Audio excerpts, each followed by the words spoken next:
computer. What's up? 411 April 11th. Happy birthday to my cousin, Allie. All right, Allie. And it was somebody else's birthday, too. Oh, Coach Hodgson.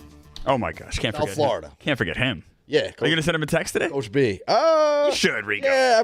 Come on. I'll probably send him a text. What? Call him on the air. Yeah, call him. Even better. Say happy birthday. Yeah, we'll make that work. All right, yeah, Friday, April 11th, Masters in full swing. A windy day today. Yeah, it gets frustrating betting. Like, Morikawa hit that eagle, and he's like 3 under through 9 or 10, whatever he was. Like, he was really, really on fire, and then he cooled off. I like betting the old men to make the cut. That's nice. And then it gets frustrating because, like, you can pick whoever you want, and then, like, Scotty's gonna fucking win. You know what I mean? Like, Yeah. we're at a very frustrating, like Rose is killing it though, right? Yeah, but it's just, ask me who I think's gonna win. DeChambeau's playing well. Scotty's probably gonna win. We'll take Coles too. Fire up the number, dude, because I always forget what it is. But I thought, we kind of look at big picture, different things. You were the number one caller on Sirius Radio, right? Yeah, Same number? I just used to save it. I didn't know. I had it saved. We don't know so much. I just thought you were old school. I was used to old think school. something. I was cool. All right. 888-865. I don't know. I really don't. I don't know. It's sad. You know what happened? 786-6523. Oh, no. It's 22, isn't it? Stool 22. It's also right on the screen. Yeah, 888-786-6523. There you go. Remember, just like that. I got close. Yeah, I think you became too big, Rico. But back when you were a common man, you would have to dial this number. Now people are calling to talk to you. Yeah. I used to call like 36 times in a row before they picked up Good. the thing. All right. Where's Productive. this fucking maniac going? That dude's taking a walk. He's just out. He's out. Enough of this show. All right. Listen, the storylines in terms of sports are not jumping out. You know what I mean? It's a weird time. Like, you have the Masters and you got the NBA playoffs. Baseball, NBA playoffs coming down to it. Obviously, we've touched on the West standings. We're not going to go through the West I will say, though, with standings, day to day every time, but it's obviously playing out. With the game last night, you had the Timberwolves and the Grizzlies, and because of that game, Golden State actually is now not in the play-in game. Now they're bumped up. Yeah, they're bumped to so you think, we'll know everything by Sunday. Sunday is the last game. So there's a bunch of games today. There's a bunch of games Sunday. And then when we come in on Monday, we'll know the standings. Yeah. So Calvin Sampson losing the NCAA title this week got me to think of a bigger picture thing of who are the best coaches across sports. And I'm going to be honest, like, we're not going to do hockey. Sorry to the hockey guys. I don't know enough. Honestly, like, it's not gonna I just don't know enough. Yeah, it'd be like, we'd just be prepping via Google on like a snake draft. That's not how we do it. But I thought it'd be interesting to kind of touch base on some of the other bigger sports and then obviously college basketball because it's me and Dukes. Best coaches not to win a title. I'll give you the floor first because I just honestly didn't write any down. Yeah. Because I'm like, I'm going to cater to you for MLB. So who would be the 3 best? It doesn't have to be necessarily in order, but like the 3 best. We'll do 3 for each sport. 3 best managers that jump out that did not win a World Series. Yeah, I have 2 old guys and a modern guy. So my third pick is Gene Mauch. Gene Mauch was a manager with the Phillies, and they had a big collapse in 1964. Then he went to the Expos. He was their first Expos manager. They're not going to win a title. He wound up going to the Angels later on. He went to 2 ALCSs and lost in the deciding Game 5. That's when it was best of 5, twice. So he's kind of long known as the greatest manager to ever go to World Series. I actually don't think that's true anymore. So, yeah, Gene Mauch. My second pick is a modern guy, Buck Showalter. Is Buck really that high? Like he is for me. I think he's actually the greatest manager never to go to a World Series. And he's had kind of weird luck where he's left. Which is an ironic statement, though. You know what I know. It's a weird thing to say. It's a very weird compliment. I get how it works. Like, you start somewhere, and you build up things, and there's a couple of these college guys have never even been to a championship game. Yeah, and I get that, but that's a more cruel tournament, though, if you ask me. Yeah, I guess. I feel like baseball. I feel like no one's had a more cruel career than Buck Showalter, though. Because he'll start was with the Yankees. He also got fucked in the Orioles series, right, with the Yankees with Jeffrey Mayer. No, he was gone by. He was gone by then. Okay, all right. 95, he's there, right, and then 96, he ends up taking the Arizona Diamondbacks job. Kind of gets pushed out for Torrey, and then he goes to the Diamondbacks. And then the year before they win, he gets pushed out. Oh. And then he goes to the Rangers few years later after, took a while, but then they end up winning a World Series. And then he goes to the Orioles and, they get close, but never enough. And then he goes to the Mets. And now the Mets are on the rise. Mets are loaded, yeah. Like, he just always had kind of bad but is that one of those things like it's bad luck or it's... I think it's bad luck. I think he's a great manager. I think he's just bad luck. Like, you're telling me those Yankee teams in the 90s wouldn't have won... Like, Joe Torre was that much better than Buck Showalter? I don't know. I mean, I agree with that. And I'm not trying to shit on Torre. I'm just like, I don't know. Why did the Yankees get rid of him?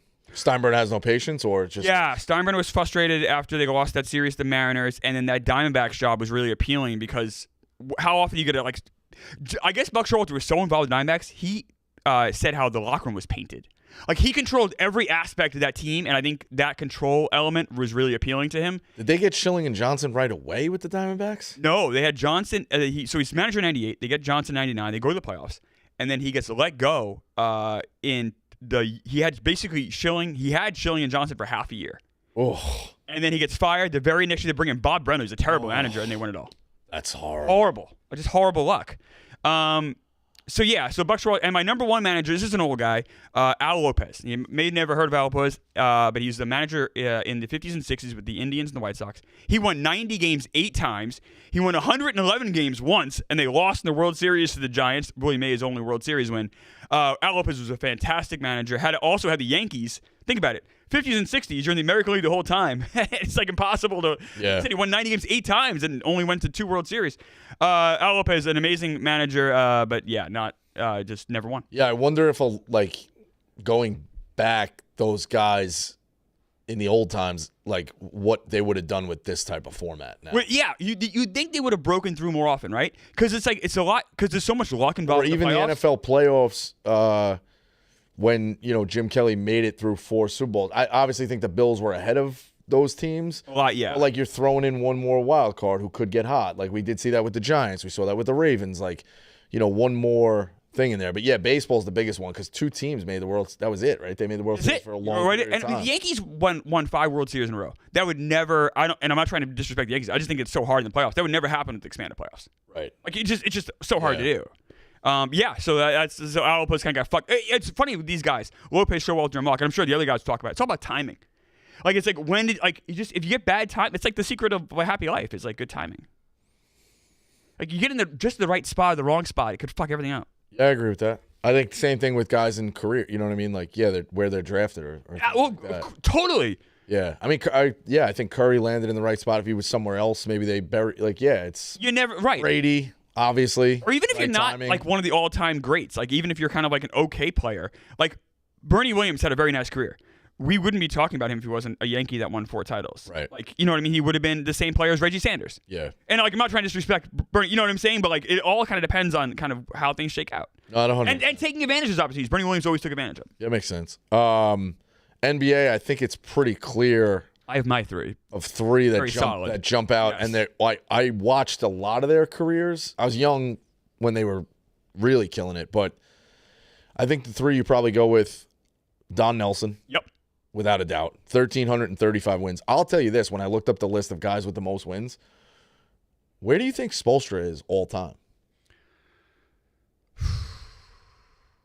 Wow. I would say 20-ish. 17 with 786. 17. And he's still a young guy. Spoelstra is 17th. With 786 wins. That is something I never... He's been doing it a while. If you like, somebody grabs you on the street, like, hey, name some of the best coaches in the NBA currently. He's like, all right, yeah, Spoelstra. Spoelstra's an all-time great coach when you think about it. All-time great coach. Totally disrespected. He's got a hell of a run. Incredible run. Eric Spoelstra is an all-time coach. Full stop. Like, he is awesome. And he think about what he did with that Celtics, the Heat team to beat the Celtics. Like, that wasn't a good team. He's gone to the finals twice with teams that have no business being there. Like, he is a legitimate You great could coach. say he should have won more with the Heat. Like, they probably should have won 5 in a row. I mean, it's hard, but, like, the Heat were, in that run. It also hurts they lost the first one. I know. So it's like everybody knows they're going to the finals, and then he loses the first one when he gets there. But yeah, I mean, 786 on terms of wins. I couldn't believe it. And he's just getting started. How much longer? Yeah, like somebody's gonna. These NBA coaches are like cockroaches. They fucking just go somewhere else. Like you're telling me nobody's gonna roll the dice with him of like, hey, I got an emerging superstar. We're not gonna be great, but like just take care of him, and build him up. Yeah, I mean, he could have like a Phil Jackson one where, let's say, time was he might just stay with the Heat forever. But if let's say he used the Heat, he could pick his job like Phil Jackson did. I'm going to go to the Lakers with Shaq and Kobe. Right. Crazy. Jerry Sloan. I think he's the best. I think he's my number one on this list. 1,221 wins. Bad luck again. Goes to the NBA Finals twice, and who does he face? Faces Jordan. Right. That's bad timing. Great coach, and think about how many times he won 50 games. Like that to me, that's what more Spoelstra doesn't like. It's more about Spoelstra not just having 60 wins with the Heat for those 5 years. Like that gets you a lot of wins. It gets you 300 wins. But it seems like he's won 45 to 50 every other. You know what I mean? Like that's what keeps you at 786. It's avoiding the years of 19 and 22 and 31. Like he was consistently pumping out 45 and 50 win seasons. Also keeps you employed. Yeah, that too. Yeah. Spoelstra, the number, Spoelstra's number jumped out to me. I was like, that's fucking insane. But yeah, Jerry Sloan, 1,221 wins. Took Utah for a long period of time there, like a mainstay. Mm-hmm. In a ton of playoff series that I'm probably forgetting, but like in wars with. They had a stretch that made the playoffs every year for like 20 years. It was a crazy stretch. Yeah. The Jazz are quietly. Jazz have never won a championship, right? Or never won a championship? Never won a championship. They did 2 NBA finals. I could be wrong in the 70s and 80s, but definitely in the 90s. They were bad. They were like a bad team. They were in New Orleans. And that's why they're called the Jazz, Utah Jazz. Yes, ridiculous. yeah. And they went to Utah. Since their time from Utah, it feels like they're one of those sneaky, like, better than expected franchises. Yes. We all think, Lakers and Celtics and Bulls and, like, who would you list of, like, consistently really good? Like, I think the Jazz are more like the Steelers, if that makes sense, without the championship. But just consistently good. Well, it helps when you have 2 Hall of Famers basically for the entirety of their course, career. yeah. I mean, that came up together, and like you have them. Yeah, that's always gonna spike you. But yeah, and then George Karl. Yep, that's my third.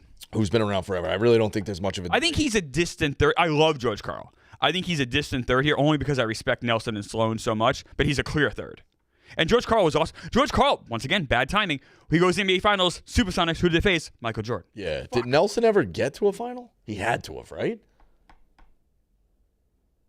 I want to say no. That's even crazier. I don't think he did, right? Did Nelson ever make the finals? I mean, you got his time with the Nuggets. They didn't make it. His time with the Mavericks. They didn't make it. Don Nelson never made an NBA championship or made the finals as a head coach. Yep. Damn. Tough. NFL. I did see pretty much 3 of these guys' careers. I didn't go too deep in terms of, the old timers and winning is like whatever. Pretty modern. Marty Schottenheimer. Wow. Okay, he didn't make my list. 200 wins. Yep. That's a 61% winning percentage. He just was so bad in the playoffs. I couldn't put him on here.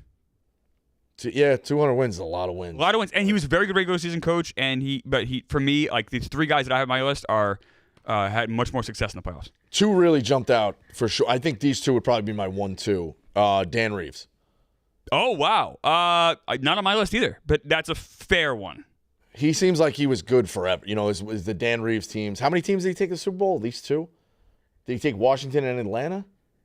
No. Am I mistaken? Atlanta and Denver. Right? Did he take Denver with Elway?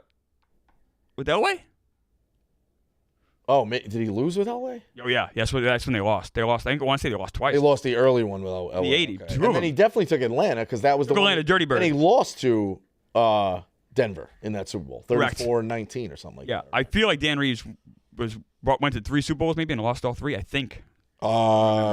Jeff Fisher. Not on my list either. Wow, we have 3. Wow, this is crazy. Jeff Fisher to me, no. I mean, Jeff Fisher's really good. I mean, he was a good.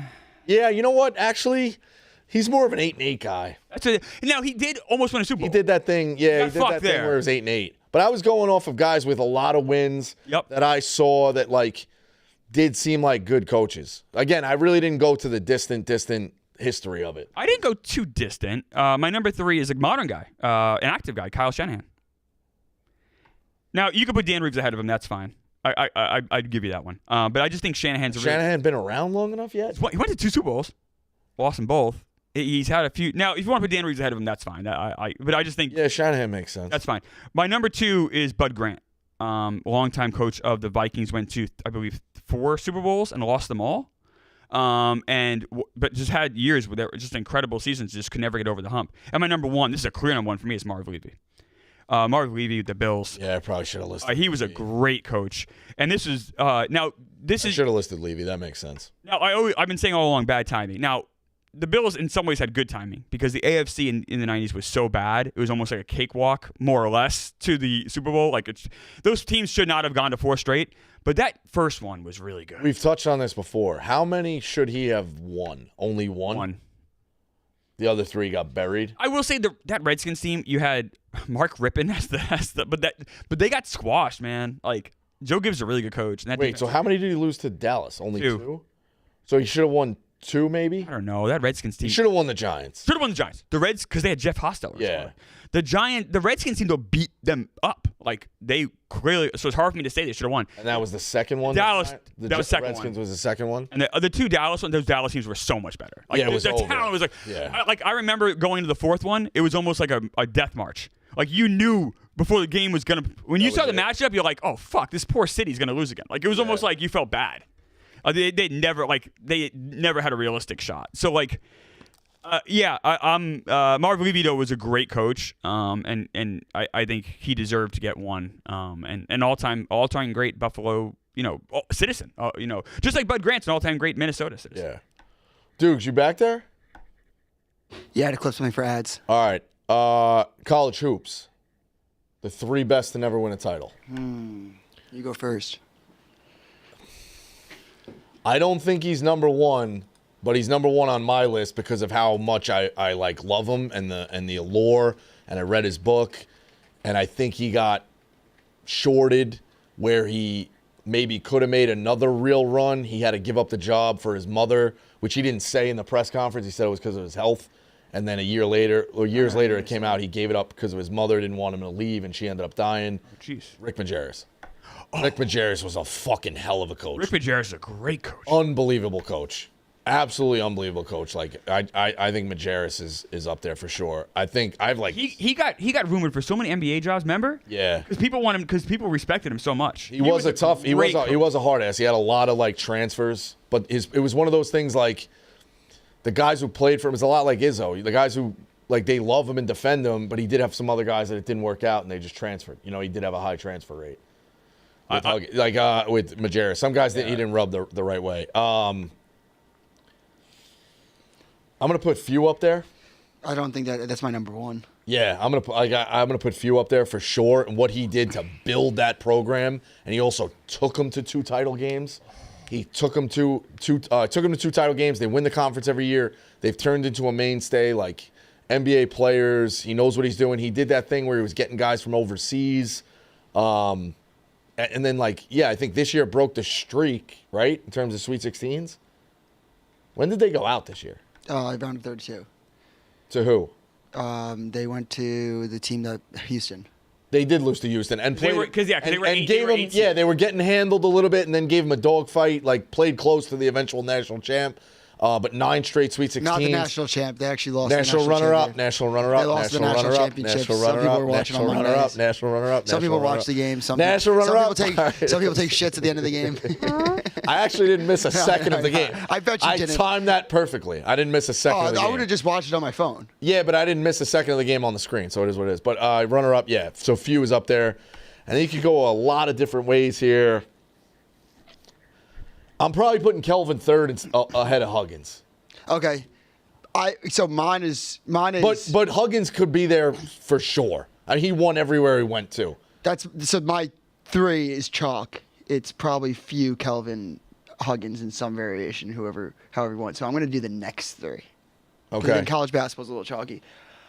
I really want to put Dana Altman on my list. Dana Altman's on my list as well. I want to put Dana Altman on my list. I want to put Leonard Hamilton on my list. He didn't make my list. Not enough deep, lot of wins, but not enough deep runs. If that makes sense. If you told me in 2018 or 2017 that Florida State would have never made a Final Four with Leonard Hamilton, I would have been fucking shocked. Yeah. He did. He turned them. He did have a great. Like he did have a great. They run. got fucked by COVID. They came in with those fucking blue bloods, like with Scotty Barnes and all that. Like their downfall was crazy. I think it's one of the most underrated downfalls in college basketball. They were on top of the world. Yeah, they were. Like in terms of like being consistent top 5, top 10 program. Like, but I think that's what comes to, things come to a head when they have to make a decision between dollars and cents. Like football's always going to reign supreme. Oh, yeah. Like Dave, we talked about that at the final. I'll take Leonard Hamilton off. Okay. Because I have 2 others. But who are some programs that have succeeded continuously in college, in both basketball and football? It's hard to do. Few and far in between. I'd probably say Florida's the best. I don't think that's obviously going out on a limb, but Florida has been the best. But even Florida's football, it's been a while. You say I could put won. Ohio State in that argument? I feel like their basketball Ohio team State has no consistent title. enough. Ohio State has no titles. Yeah. So it's the true elite. You know what I mean? I think Michigan does a good job. I think teams in the SEC are doing a good job of building that. Like Alabama, obviously, Auburn. Rev share is going to be huge for college basketball. Yeah. UCLA does a good job with that. I feel. Yeah, but their football program's it's been a while since they won as well. You know what I mean? So Barnes, did you put Barnes on that list? No. Really? No. He's won a lot of games. Been to a lot of Sweet 16s and a lot of Elite 8s. Mine's Matt Painter. Okay, that's pretty good. I think Matt Painter, Jim Larinaga. I can see Larinaga. Because I'm also won trying a lot of games. I'm also trying to consider the schools that they're at. Yeah. Obviously Painter's at Purdue, but he's consistently winning Big Ten championships. Always has them in the top 15, top 20. So I don't know. I feel like Larinaga, Painter, and who's the other one? And Dana Altman. I was thinking about McKillop is one of those guys that's a great coach, but never deep runs. I'm not doing it based off runs. I'm doing it based off of how you did at the program that you were at. If he went to a top, an ACC school, how would McKillop do? Would we look at him differently? 100%. Yeah. Right. I think a lot of casual fans would be like, Bob McKillop, what are you talking about? Right. No, McKillop's really good. The one I have on there that you didn't have, I think it hurt him because he jumped to the NBA. And I loved his fucking teams. My friends in college still make fun of me, and all of them, a couple of them transferred out, but they still, when we touch base still, and they make fun of me for only playing with West Virginia in college sports 2006. Oh, okay. Beeline. Beeline's a great coach, too. Great coach. Well, those West Virginia teams were unbelievable. You know what? I don't have any problem with that answer. I actually think that, now that I'm thinking about it, I wish I put him on my list. If you could take one stock of an up-and-coming coach now to be the best to not win a title, who are you taking?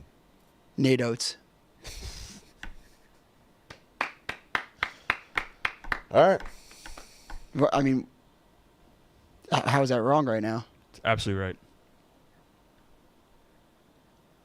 He's a great coach. Has a boat. Makes sense. Has a boat. Right now hasn't won. Okay, yeah. And he hasn't won a title. So he's right there. He's a really good coach, and he hasn't won a title. Yeah, I could see that. And then at some point, if it was anybody but Nate Oates, you'd be saying, he's a great coach, but can he get over the hump? There's a lot of these guys, they're circling around, and they always want to make that next jump. Then Jay Wright won one. See, that's what's crazy. Jay Wright, for a long period of time, the joke with Jay Wright was great coach. Can't win. See you on the second weekend when you're on the TV desk. Right. That's what he always used to do. By the way, Nate Oates would be great on that desk. He plays deep into the tournament, unfortunately. For TV. Wait till you hear about Jay Wright. He's there for the second weekend. All right, so I think that kind of covers it. Greg Gard? There's a lot of Greg Gard's a good coach. Yeah, not a lot of deep runs yet. Bo Ryan should be up there as well. Bo Ryan. You know who would have been on this list? Pre-Mahomes, Andy Reid. Yeah. Andy Reid would have been the crown jewel. Yeah. There's, I said, it's funny you bring up Jay Wright. It's funny, Dusty Baker might have been on people's list until he won. When you win late, it is funny how you, it's all, I think it's almost better. What would you rather do, Rico? Would you rather win a title your first year in the NBA or your last year? Same with baseball. You know what I mean? I'd rather win at the end, not the beginning. Because then it's all right. I mean, it does make it sweeter. I think so, right? But I also think it's one of those, if you win first, that means, how do you win multiple? You got to win one early. That's true. You look at Golden, let's say you can only he got over the hump. He got his. You can only win one in your career. I'd rather win it at the end. Because I think you always be chasing it after the first one. It must be so frustrating. It's definitely frustrating. This takes the monkey off your back. You definitely got one. Yeah. You know what I mean? Yeah. And a lot of guys might not get back. I know. Like, what if I think Golden's a phenomenal coach. So many guys don't get back. What if he just doesn't get back? So many guys don't get back. Yeah. It's hard to do. It's hard to do. I think the hardest of the three would probably be the middle, if that makes sense. Like Painter last year, I don't know how much longer he has, but like Painter last year, like that one, like that sucks. Because it took me so long to get here, and then I wonder if I ever get back. There's also a ton of guys who won the one. Like Lenny Wilkins only won one title, right?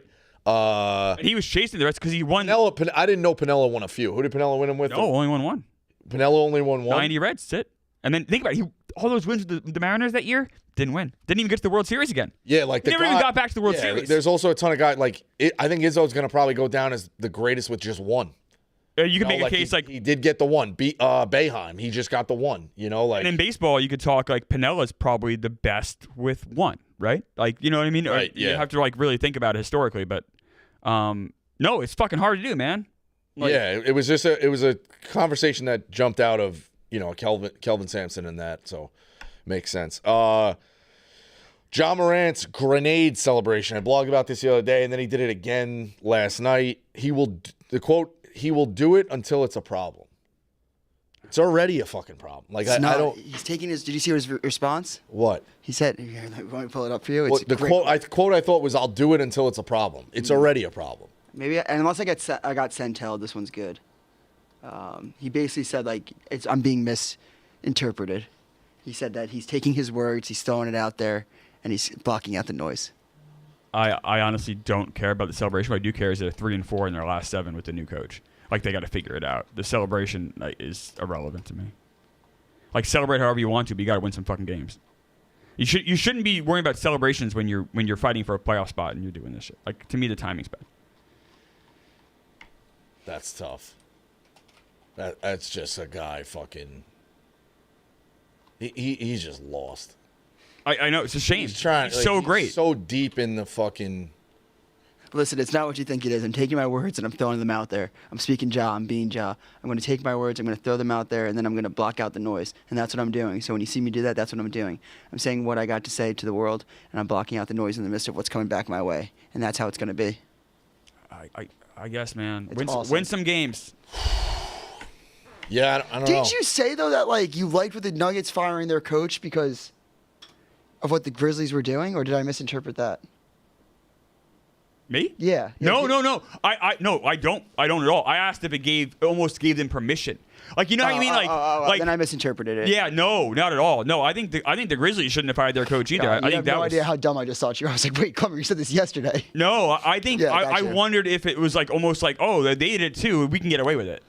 Yeah. I wonder who they're trying to go after. I feel like you don't make that move unless you want to be early to the coaching cycle. I guess, but then you still have this season, and now you have this interim coach. I know the Nuggets are high in Adelman, but I don't know if the Grizzlies are high in this guy at all. Maybe they are. I don't know, but it seems crazy to me. Yeah. I don't know. I hate both these moves. I hate them. Although I will say the Nuggets at least they won. I guess one game, but the Grizzlies one. It seems to be blowing up in their face a little bit. Who got killed last night? Minnesota killed Memphis? Yeah. Celebrate away. Yeah, it's tough look. The quote, I had this yesterday, and then for some, or maybe I did say it. I don't think I did. But Denver, there's a story out there now that everyone in the organization was miserable. And also it came out yesterday in a different story that Jokic was told a few days before the firing. Which, good for Denver, because you better fucking tell him. Oh, yeah. I said he's low maintenance, and I don't think he obviously would have fought for whatever. His quote was pretty nonchalant. He was like, yeah, it's a tough day for everybody, and I didn't see it coming, but this is a business. He very much went down the middle of the the quote, right. of where it was at. It wasn't like he was like, oh, he's never should got fired. He wasn't like, yeah. That tells me that he was okay with it. But good for Denver for telling Jokic, because you never know when a star could have that one little thing that could turn you on a team. Now, is Jokic signed through a Supermax? Did they already sign him, Dukes? I believe so, right? Sure, that sounds right. Did they, though? Can you look that up? I have no idea. You want me to look it up online? Yeah. Because I feel like that would have made waves that he got this. Has he been extended for a long period of time yet? Obviously, they should sign him, but I feel like Did he get the Supermax? Why do I feel like I didn't? feel like he did. I feel like he's locked So up. he's for a in a vet minimum. No, I'm kidding. He did sign a Supermax. He did sign a Supermax. while. He signed for a while, right? That goes Yeah. to show you he's one of the best players on the planet, and like began you his- had to ask if he got to the Yeah. Supermax because he just doesn't make the headlines like that. Yeah. But yeah, I it kind of could- just assume, like, you'd be like, if you ask a kid in 20 years, you're going to be like, ready for this? Like, who signed to Supermaxes? And you'd be like, De'Aaron Fox. It's like, I think he did. It's like, yes. Yeah. Did he? Yes. It's like, did Luka? You're going to be like, yes. It's like, no, he didn't. yeah, Because he's not eligible. right. It's interesting, but yeah, good for Denver for telling him. They I'm always did a the little. right I'm thing. always a little beware though when you start hearing the scuttlebutt after a guy gets canned. Like I remember after the Red Sox let Terry Francona go, and all of a sudden these stories. Oh, he addicted to pain pills, and like the team is trying to save face to the fans, and they let out all this dirt. Like, oh, everyone in this organization's miserable. It's like, all right, where are we getting this from? Who's saying this? Is this just spin? I don't know. Maybe they were. I don't know. But anytime they do that, I feel like teams are saving their ass. It's kind of like what we saw with Luka. They trade Luka. Oh, his conditioning's bad. Oh, you're trying to save face. Yeah, one of the most. Christian Brown took the team to dinner, and Michael Porter Jr. wasn't invited. Was that what it was? I saw that this morning. That's the story. There's a story that's out there, and Michael Porter Jr. was like, Chris, you guys went to dinner last night? He's like, yeah. He's like, I didn't know anything about that. I got CB's number. Maybe I'll reach out.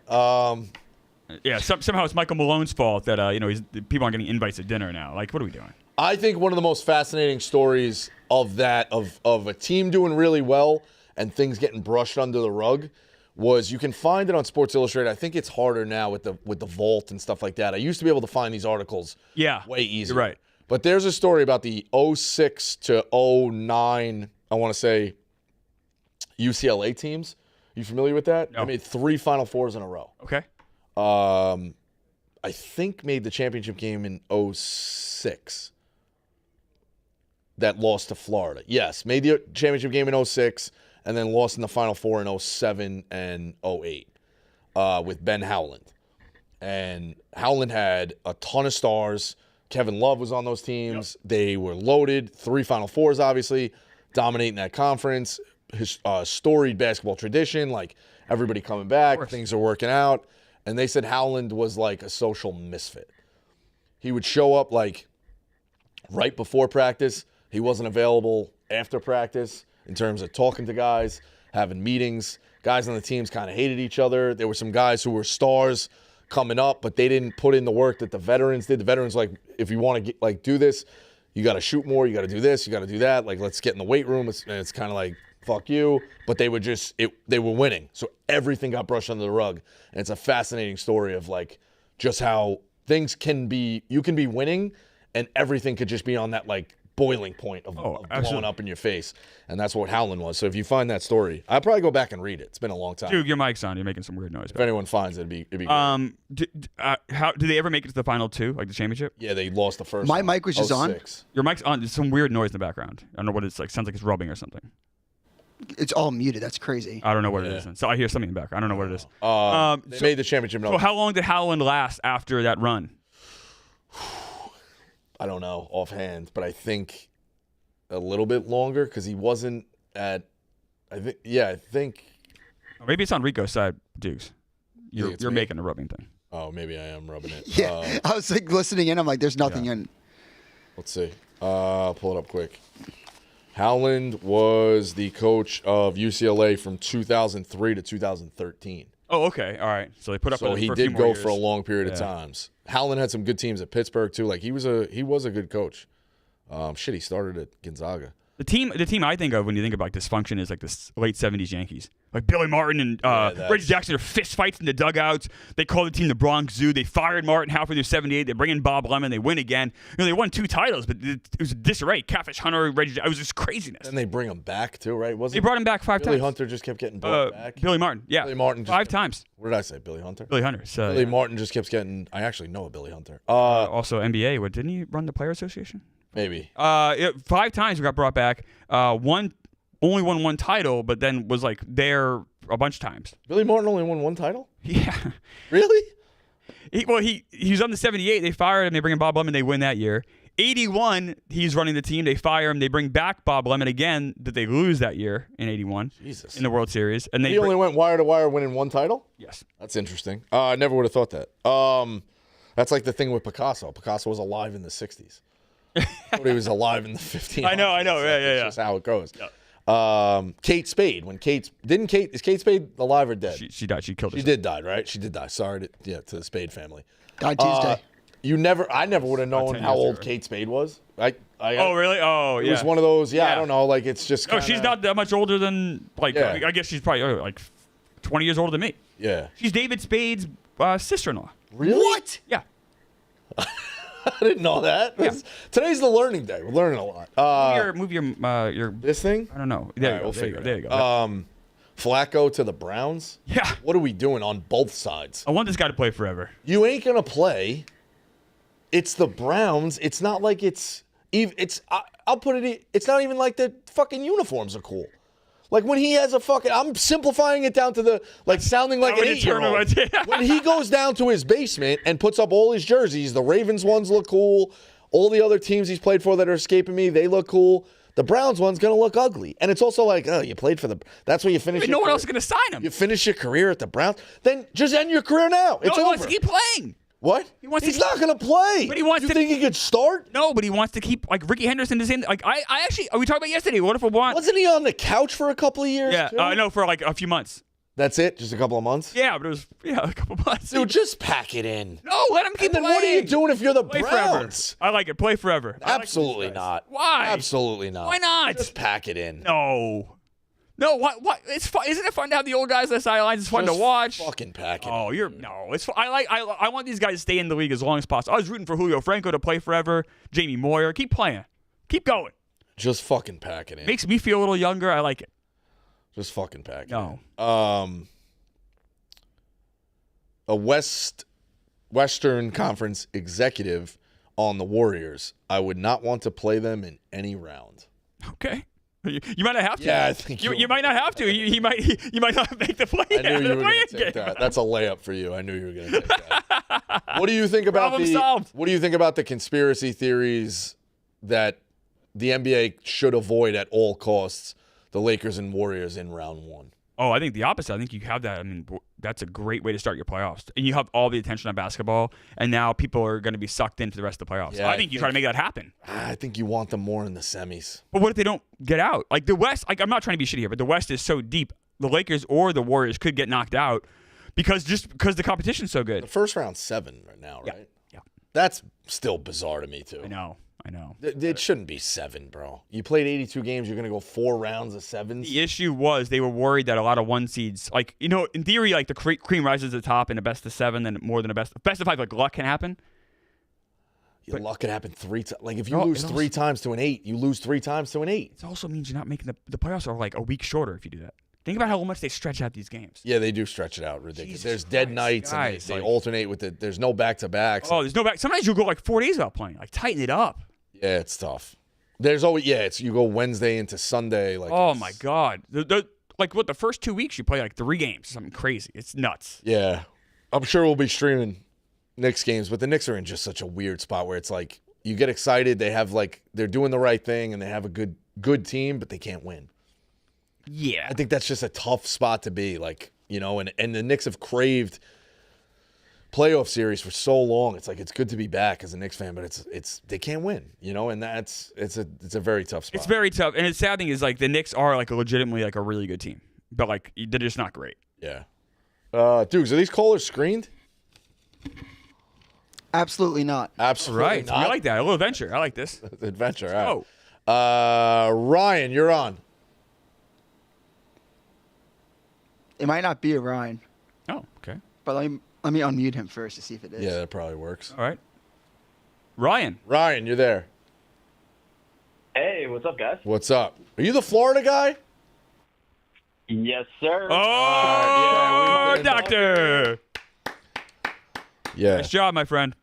What did you had him at 50? Thank you. You had him at 50 and 70?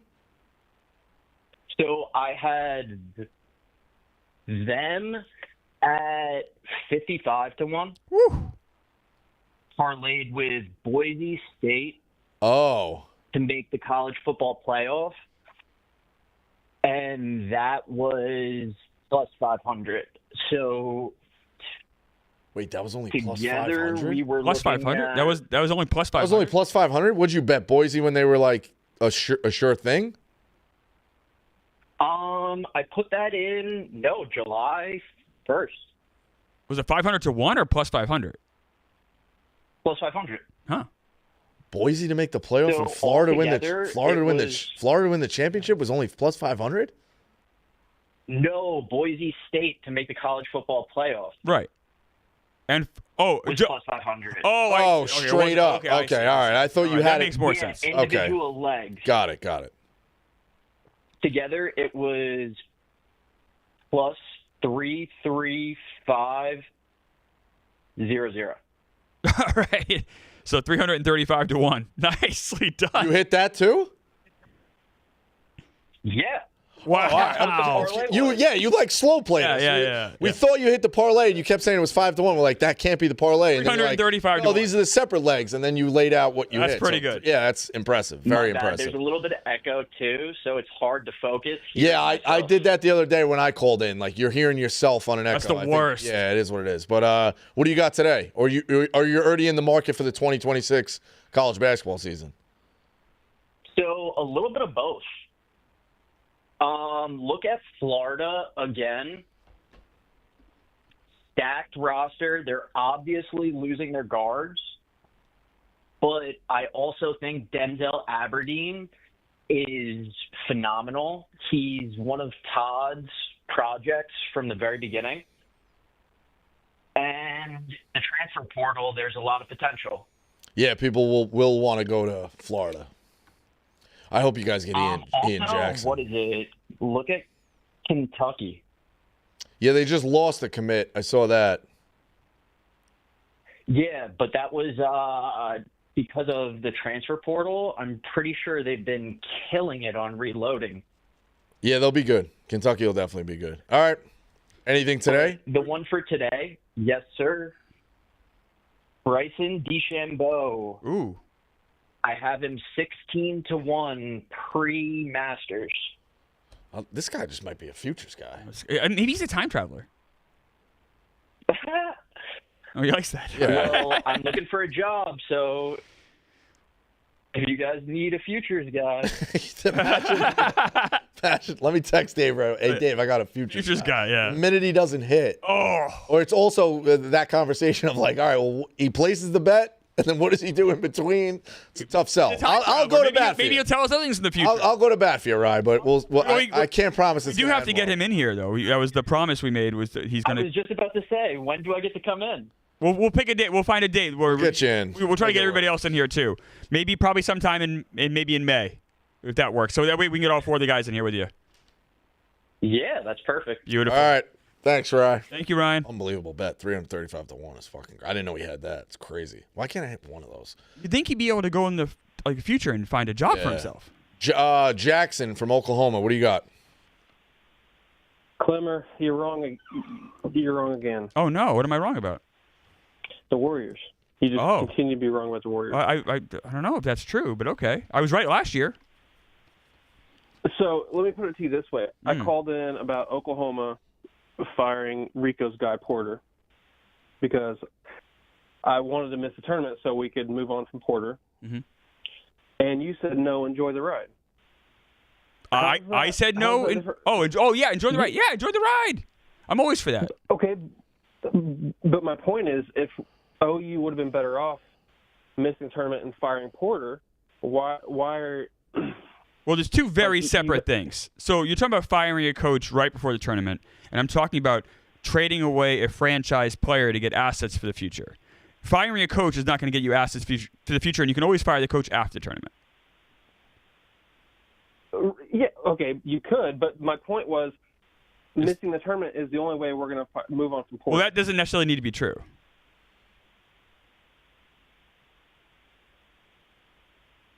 I mean, okay. All right. I just your take on Steph is insane. It's gonna play. The good thing is, Jackson, it's gonna play out. I was right last year, though. I was right last year, and you could, like I said, get mad at your AD for not firing your coach. Like, I don't know how far did they get this year. Oklahoma? Yeah. First round. But you can still fire this guy. Sure. Devil's advocate.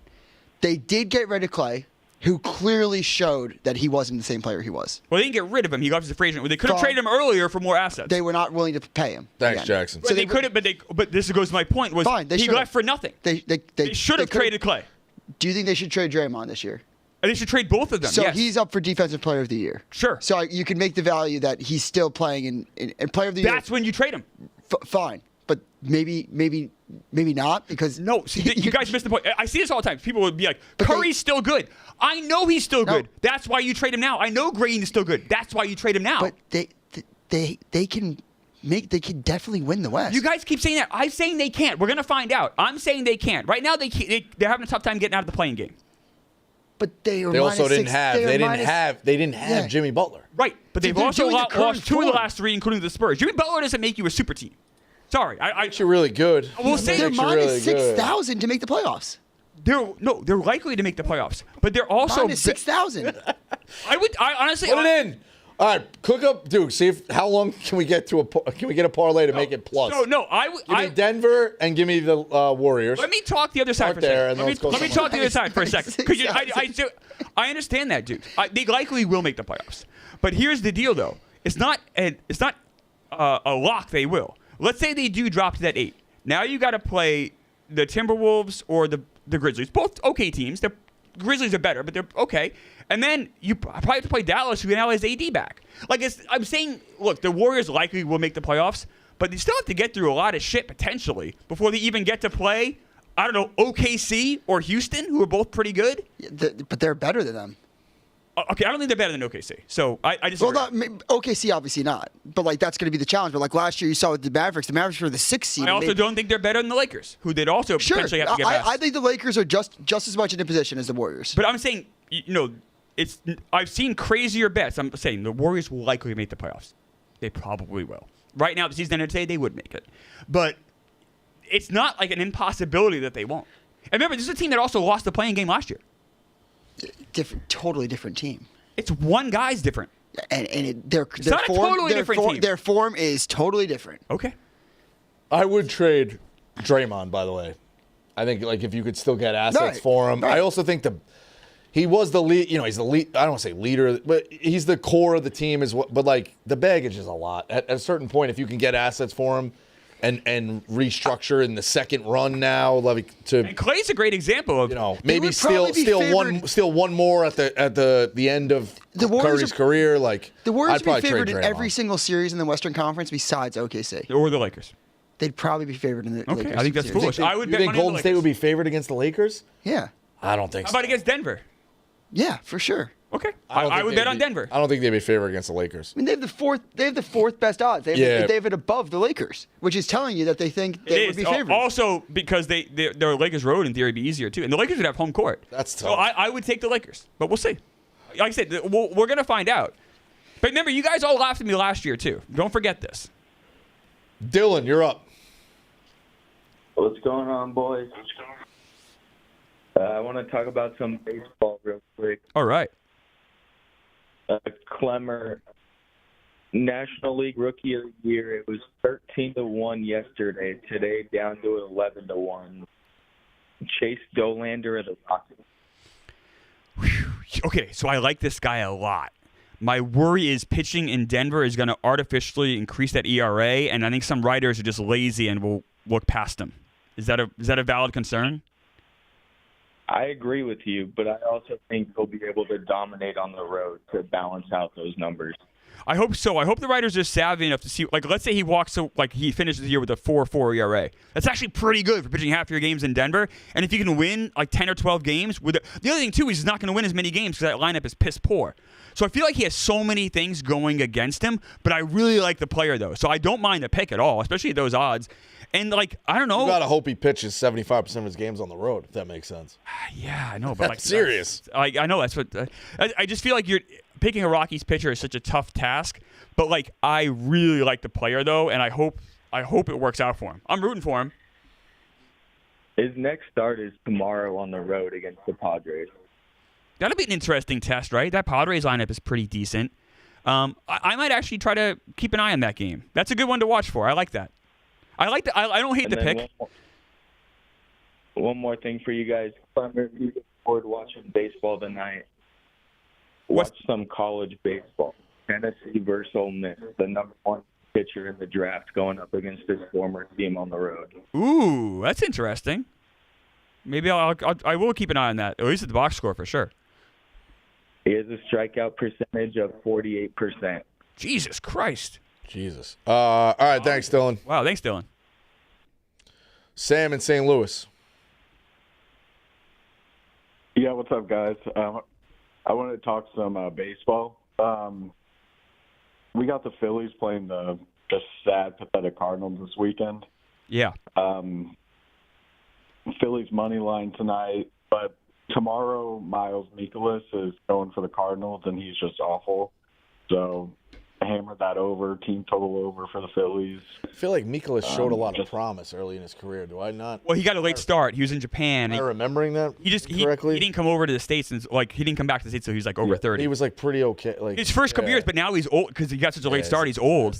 I'm actually on the Phillies money line tonight. I completely agree with you. It's also interesting the Cardinals are just a bad. You never would have thought they were a bad franchise. And they want to get rid of these guys, and they can't find a taker for Arenado. They're trying to cut these guys. Sonny Gray wouldn't waive his no trade deadline or his cost.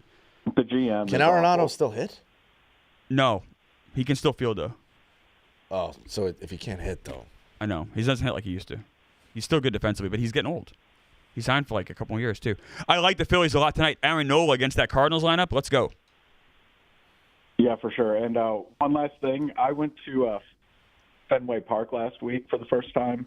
Awesome experience. But my question to you guys is: are there any must go to ballparks you guys haven't been to yet? Yeah, I got to get to Dodger Stadium for me. A ton. I haven't been to. Actually, I did cross one off the other day. I was at the game for an inning and a half. Wrigley. An inning and a half? You got to go for the whole game. I know you got to go for the whole game, but I have been to Wrigley now for a game. All right. So to speak. Count that? But yeah, Dodger Stadium would be up there. Dodger Stadium for me is my number. Everybody thinks it's gross. I'd like to watch a game in the pool at Arizona. I would too. I don't mind that. But I haven't seen as many on the road. I'm not a NFL stadiums as well. I think I've been to just Giant Stadium, Detroit, and Pittsburgh. That's about it. I've only been to Tampa and the two. Yeah, I haven't been to. I'm not a big road trip guy like that. So. I know. I am for baseball. My favorite thing in the world is seeing a baseball stadium. My favorite thing in the entire world. But football to me, they're all kind of the same. Also, the game, like the way it translates to TV, it's not even close. Yeah, not even close. Last one, Jeff. Hey, what's up, guys? Quick one. Rico, you were talking about the Scalabrini USC team a few weeks ago. Remember that? Yeah. Scalabrini doesn't get enough credit. He's turned into he's a social media guy and he's got all the clips. But Scal was an unbelievable player. One of my favorite teams ever. Do you remember Trepanier? He jumped through the roof. One of my favorite teams ever. I think they lost to Duke in the Elite Eight. I'll tell you. Duke team I've ever seen. I'll tell you. Yeah, 2001 was the best Duke team. So I'll tell you a story about that USC team and why I liked them as well, and why my dad likes them as well. We went to the first round of the tournament, and this is back when you got half of a bracket. So the bottom half was the East. Okay. And so now they put you in pods. You can get a team you technically have a West region game being played in Providence, if that makes sense. Okay. It does. That's where St. John's was, or vice versa, whatever it was. Yeah, I think St. John's was in the West and the game was being played in Providence. All right. They're in the West region, but they did it by pods. It's actually a better system, the way to do it, because you're rewarding teams closer in the pods in the first round. Okay. But the traditional way in 2001 was you got half of the bracket. Also, now I would never go to a first-round site because you miss all the other options. Everything's available on TV. Yeah. Back in the day, you didn't have access to it. You were only going to – it's like you might as well go – you could watch 4 games. You might as well fucking go. Right. So anyway, USC wins the first game. My dad – we all kind of fall in love with Scalabrini and Clancy on those teams. They're really, really good. They win the second-round game. There's 3 days leading up to the Sweet 16. He goes back to Wall Street and tells everybody they're going to cover against Duke in the Sweet 16. He's like, or was it the Elite Eight? I think it was the Elite Eight. Elite Eight, so that's what it was. North Carolina, right? So he tells them, take them in the Sweet 16, and then the Elite Eight, they're going to cover against Duke in the Elite Eight. Yeah. So guys on Wall Street were very fond of that team, and he watched them firsthand. So Is it Brian Scalabrine? Brian Scalabrine. Yeah, Back in the day when you used to get the Fox Sports West on the East Coast at Yep. like 10 o'clock. That's how I fell in Fox Sports Net. That's how I fell in love with Oregon. I wrote just two last things for you guys. You were talking about guys who end up in the right spot. Danny Green is someone who always comes to mind. Yep, absolutely. And then Clemmer, last for you, every Mets prop from Alonso, Soto, Lindor this weekend. They're going to hit the ball nonstop. They're in Sacramento. I don't love the Phillies tonight because they probably didn't get to their hotel till about 6 a.m. I know. Thanks, guys. I'm a little worried about that. No, that's a great point. They were playing in Atlanta. They had the game against the Braves. It got a rain delay. That's a great point about the Phillies. I'm still on them though. Like I said, I'm not down to the Cardinals, but that's a great point. Brian Scalabrine, I saw him win a ring. I was in the building. Yeah. The Celtics. He's turned into that thing where like he become jokes around and stuff like that. He could fucking play. And he was good on those Nets teams. Yep. Too. He was a good player for them. He could fucking. He was kind of like those Celtics teams were so stacked. Garnett and Pierce and Ray Allen. So when he came on, he kind of get a little giggle, and he played into it though. But he also contributed to a title. Yeah, he could play. The Mets are only minus 135 out in Sacramento. I'll take the Mets tonight. Minus 135. Good lineup, hitting the ball. I'll take the Mets. I'm just worried with that park being so weird. Doesn't matter. Play of the day, Aaron Judge over 1.5 hits, runs, and RBIs. He's beat up on Robbie Ray in the past, and he's great at Yankee Stadium. It's Aaron Judge too. I've won. This is going for 4 in a row here.